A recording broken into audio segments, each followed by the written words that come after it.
നമസ്കാരം. നിയമസഭയിൽ ഇന്നലെ നടന്ന രണ്ട് പ്രസംഗങ്ങളെക്കുറിച്ചുകൂടി പരാമർശിക്കാതെ പോകുന്നത് അനുചിതമായിരിക്കും. ജി സുധാകരൻ്റെയും രമേശ് പിഷാരടിയുടെയും. UDF സ്ഥാനാർത്ഥിയായി മത്സരിച്ച് ജയിച്ച ആളാണ് പരിണിതപ്രജ്ഞനായ ജി സുധാകരൻ. CPIMൻ്റെ സംസ്ഥാന സെക്രട്ടറിയോ മുഖ്യമന്ത്രിയോ ഒക്കെ ആവാൻ യോഗ്യതയുള്ള കറകളഞ്ഞ കമ്മ്യൂണിസ്റ്റ് നേതാവ്. UDFൻ്റെ സ്ഥാനാർത്ഥിയായി ജയിച്ചെങ്കിലും താനിപ്പോഴും സർവ്വസ്വതന്ത്രനാണ്, UDFകാരനല്ല എന്ന് വിശ്വസിക്കുകയാണ് സുധാകരൻ. തൻ്റെ നിലപാടുകൾ സ്വതന്ത്രമായിരിക്കുമെന്ന് കൂടെ പ്രഖ്യാപിക്കാറുണ്ട്. സുധാകരൻ്റെ സ്വഭാവം അറിയാവുന്നതുകൊണ്ട് UDF നേതാക്കളും മുട കാണിക്കാറില്ല. അതുകൊണ്ട് തന്നെ ഒരു കമ്മ്യൂണിസ്റ്റുകാരനായാണ് സുധാകരൻ സഭയിൽ തുടരുന്നത്. ഇപ്പോഴും താൻ CPMകാരനാണ് എന്ന ഉറച്ച വിശ്വാസത്തിൽ പ്രതിപക്ഷത്തിരിക്കുന്നവർ CPMകാരല്ല, അവരൊക്കെ കളങ്കിത പിണറായിസ്റ്റുകളാണ് എന്ന വിശ്വാസത്തിൽ പാർട്ടിയെ തിരുത്തിക്കൊണ്ടിരിക്കും. ഇന്നലെ നിയമസഭയിൽ CPMനെ തിരുത്തിക്കൊണ്ട് ജി സുധാകരൻ ഒരു ഒന്നൊന്നര പ്രസംഗം നടത്തി. കോൺഗ്രസിൻ്റെ ചെളിക്കുണ്ടിലേക്ക് താൻ വീണു എന്ന് പറയുന്നവർ തമിഴ്നാട്ടിലും രാജസ്ഥാനിലുമൊക്കെ എങ്ങനെയാണ് നിലനിൽക്കുന്നത് എന്നൊന്ന് വിശദീകരിക്കണം എന്നൊക്കെ ചോദിച്ച് ഇങ്ങനെ പോയാൽ പാർട്ടിയുടെ അവസ്ഥ എന്താകും എന്ന് പരിതപിച്ചുകൊണ്ട് ഗൗരവമേറിയ ഒരു ആരോപണം ഉന്നയിക്കുന്നു. 5,07,000 കോടിയാണ് കഴിഞ്ഞ 10 വർഷം കൊണ്ട് കേരളത്തിൻ്റെ പൊതുകടം. ഇതിൽ 1,07,000 കോടിയും CPMകാർ കട്ടുമുടിച്ചതാണ്, മോഷ്ടിച്ചെടുത്തതാണ് എന്ന് തുറന്നു പറയുകയാണ് ജി സുധാകരൻ. ഞാൻ പറയട്ടെ, ഇവിടെ കമ്മ്യൂണിസ്റ്റ് ഒരു ശാപമാണെന്നൊരു സുഹൃത്ത് പറഞ്ഞു. ഞാനതിന് മോഹം കാണാതിരുന്ന എൻ്റെ ഭാഗ്യം. സർ, കമ്മ്യൂണിസം ശാപമാണെന്ന് പറയുന്ന ലോകത്ത് ജീവിച്ചിരിക്കാൻ അവകാശമുണ്ട്. മഹാനായ ജവഹർലാൽ നെഹ്റു എന്താണ് ഗ്ലിംസസ് ഓഫ് വേൾഡ് ഹിസ്റ്ററിയിൽ എഴുതി വെച്ചിരിക്കുന്നത്? അത് ശാപമാണെന്നാണ്. അതിനെ ശാപഗ്രസ്തമാക്കിയവരെ പറ്റി പറയുന്നതിന് പകരം ആ മഹത്തായ ഐഡിയോളജി ആക്ഷേപിക്കാന്ന് പറഞ്ഞാൽ ഇന്നിവിടെ കമ്മ്യൂണിസം ഇല്ല സാർ. ഇവിടെ എന്ത് കമ്മ്യൂണിസം? ഇപ്പോൾ ആരാ കമ്മ്യൂണിസ്റ്റ്?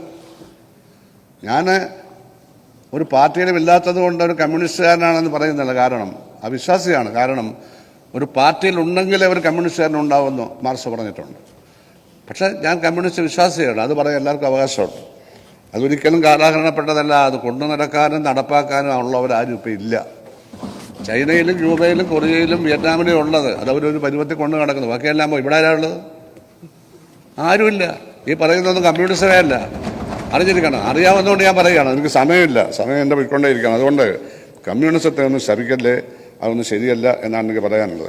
കമ്മ്യൂണിസ്റ്റ് പാർട്ടി കേരള കോൺഗ്രസുമായിട്ട് യോജിച്ചിട്ടുണ്ട്, കോൺഗ്രസിലെ ആന്റണി വിഭാഗമായിട്ട് യോജിച്ചിട്ടുണ്ട്. നാളെ യഥാർത്ഥ കോൺഗ്രസുമായി യോജിക്കത്തില്ലെന്ന് ആരാ നിങ്ങളോട് പറഞ്ഞത്? നാളെ യോജിക്കും. തമിഴ്നാട്ടിൽ യോജിച്ചിരിക്കുകയല്ലേ, ലീഗുമായിട്ട് യോജിച്ചിരിക്കുകയല്ലേ?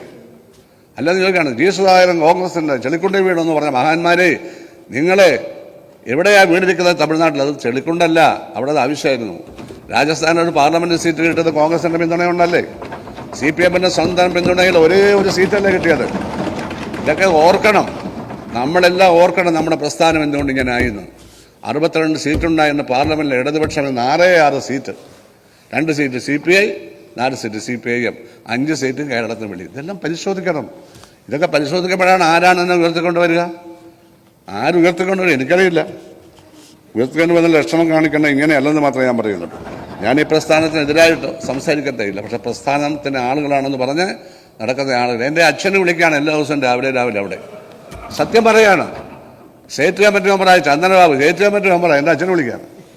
ഞാൻ അയാളുടെ അച്ഛനെ കാണാത്തത് കൊണ്ട് എനിക്കൊന്നും പറയാൻ പറ്റത്തില്ല. അതെനിക്ക് പറയാം. ഇതൊക്കെ ശരിയാണ് സാർ.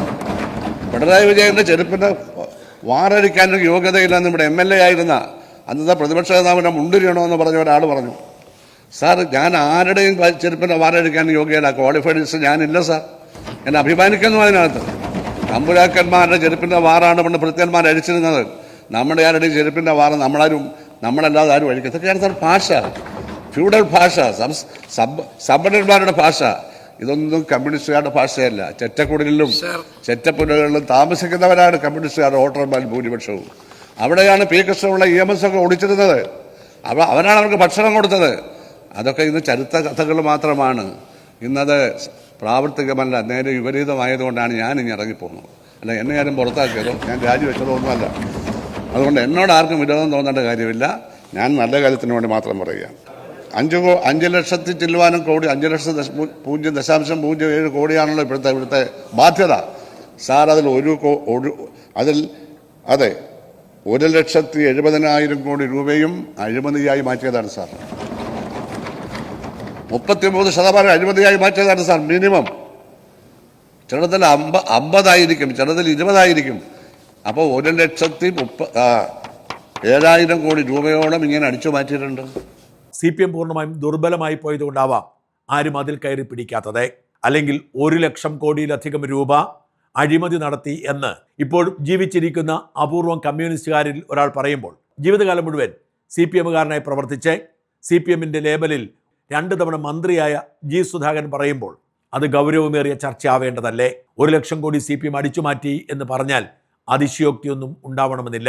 CPM-ന് ഇപ്പോഴത്തെ അവസ്ഥ കാണുമ്പോൾ നാട് നീളെ ബ്രാഞ്ച് കമ്മിറ്റി മുതൽ സംസ്ഥാന കമ്മിറ്റി വരെയും വിവിധ പോഷക സംഘടനകൾക്കും അവർ നിർമ്മിച്ചു കൂട്ടിയ 100 കണക്കിന് ആഡംബര മന്ദിരങ്ങൾ കാണുമ്പോൾ ഇതിലൊന്നും അതിശയം തോന്നിയെന്ന് വരില്ല. മറ്റൊരു ശ്രദ്ധേയമായ പ്രസംഗം സിനിമാക്കാരനിൽ നിന്നും രാഷ്ട്രീയക്കാരനായി മാറിയ പാലക്കാട് MLA രമേശ് പിഷാരടിയുടേത് ആയിരുന്നു.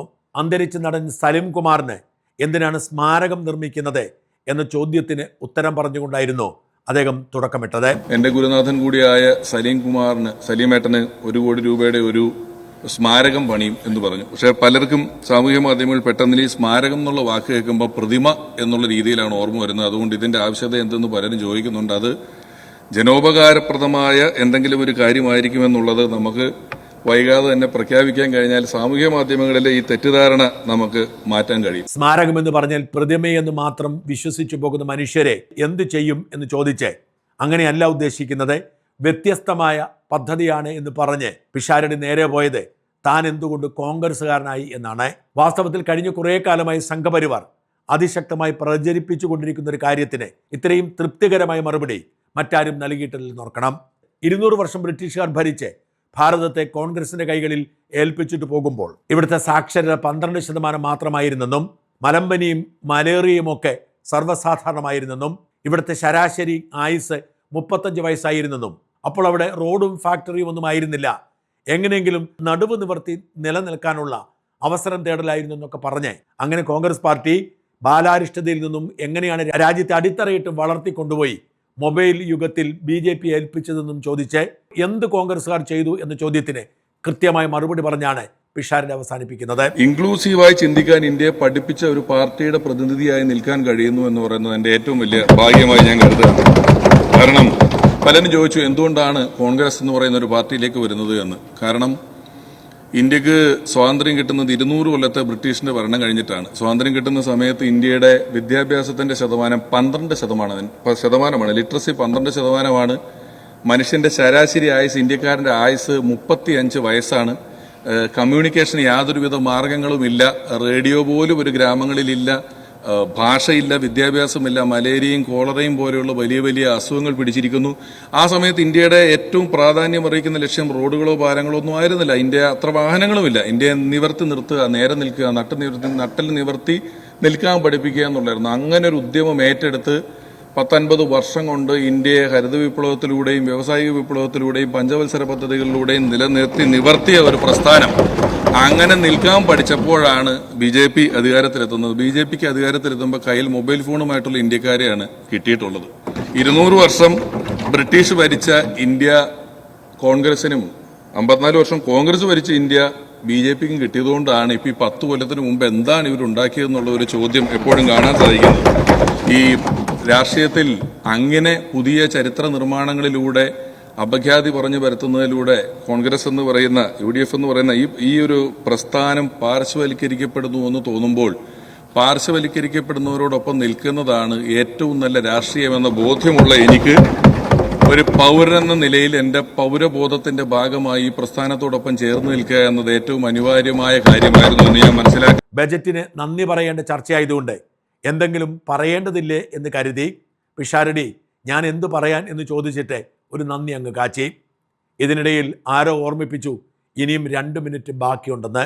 വാസ്തവത്തിൽ സഭയിൽ സമയത്തിന് വേണ്ടിയുള്ള പിടിവലി നടക്കുമ്പോഴാണ് പിഷാരടിക്ക് കിട്ടിയ സമയത്ത് 2 മിനിറ്റ് മിച്ചം വരുന്നത്.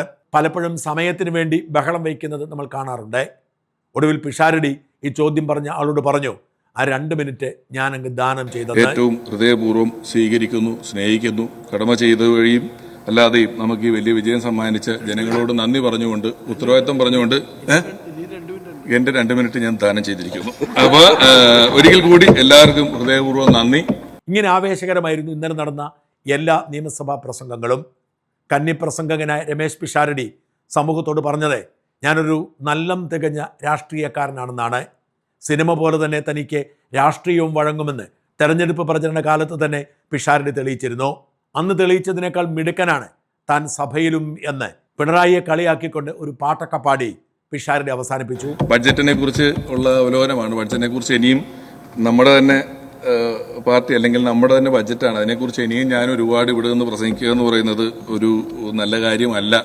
വേണമെങ്കിൽ ഇന്ന് ഈ ബജറ്റ് ലോകമെങ്കും വിളങ്ങിയിടാൻ ധനകാര്യമന്ത്രി തന്നെ എന്ന് പറയുന്ന ഒരു പാട്ടിനൊക്കെ സ്കോപ്പുണ്ട്. പക്ഷെ നമ്മളത് ചെയ്യുന്നില്ല.